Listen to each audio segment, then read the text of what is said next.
Et salut à tous, c'est Kael. Aujourd'hui pour cette dernière vidéo de l'année, on va se concentrer sur ce qu'a proposé Apple en 2015. Est-ce que vous êtes prêts? Moi je le suis comme d'hab, c'est parti!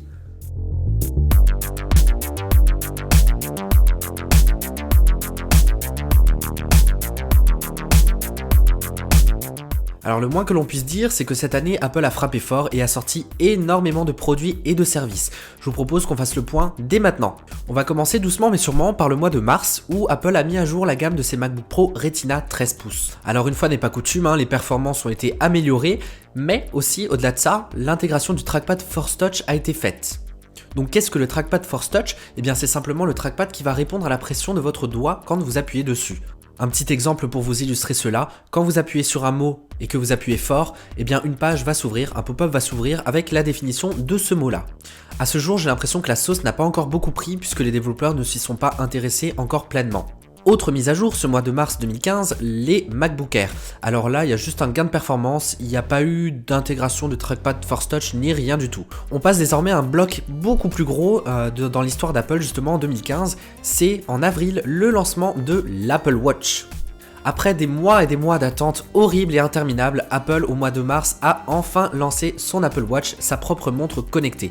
Là-dessus, je vais pas vous faire un topo puisque à mon avis, vous savez très bien ce qu'est l'Apple Watch.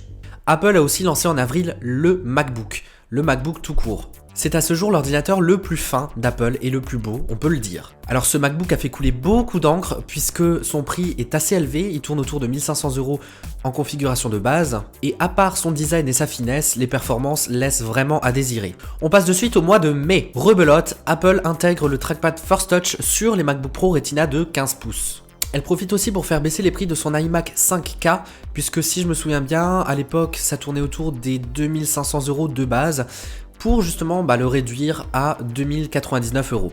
Le premier dock Lightning est aussi sorti ce mois de mai 2015, un dock en plastique, qui lui aussi a fait couler pour le coup beaucoup d'encre puisqu'il était proposé à 60 €. Au mois de juin, en même temps qu'iOS 8.4, Apple lance son service de streaming, Apple Music. Là aussi, énormément d'attentes avec un service qui convainc dès le départ.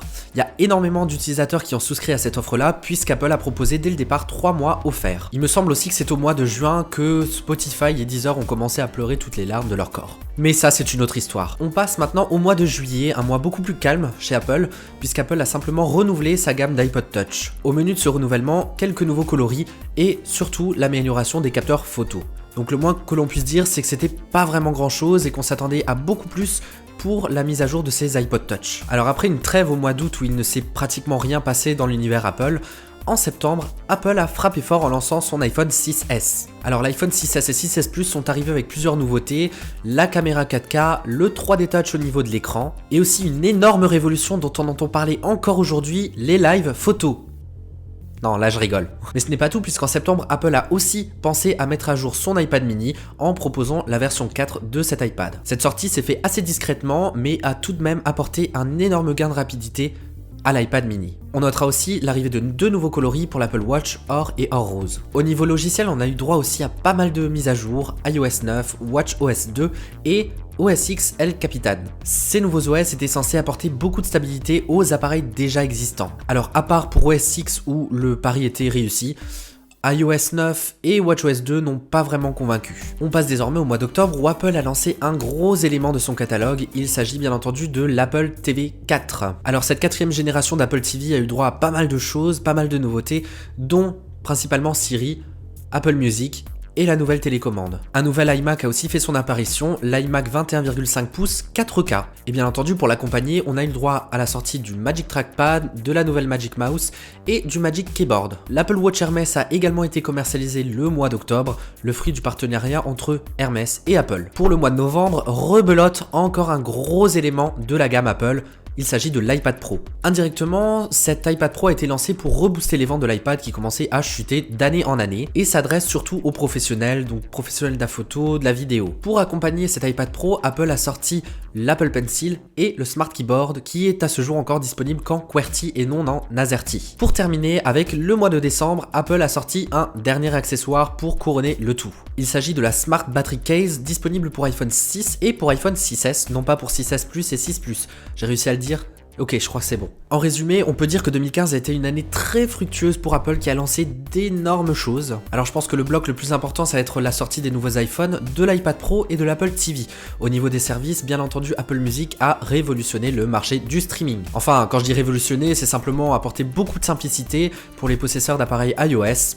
Tout simplement. Tim Cook l'avait promis en 2014, 2015 serait une année très chargée, et bien je pense que cette promesse a été amplement tenue. Alors maintenant reste à savoir ce qu'Apple nous réserve pour 2016. On sait déjà qu'il y aura l'iPhone 7, on sait déjà qu'il y aura iOS 10 et macOS X 10.12, ouais c'est ça. Alors les rumeurs parlent aussi d'un iPhone 6C et d'une Apple Watch deuxième génération. Alors est-ce que 2016 sera une année aussi chargée que l'année 2015 ? Je ne sais pas, mais il y a des chances que ce soit le cas. En attendant, c'était la toute dernière vidéo de cette année 2015. J'espère que 2015 aura été une très bonne année pour vous. Si ce n'est pas le cas, vous en faites pas, il y a 2016 qui arrive à grands pas. Personnellement, cette année a été au top du top, entre autres avec la création de ma chaîne YouTube. Franchement, je peux pas me plaindre. Alors je vous souhaite vraiment plein de bonnes choses pour cette fin d'année 2015 et cette année 2016.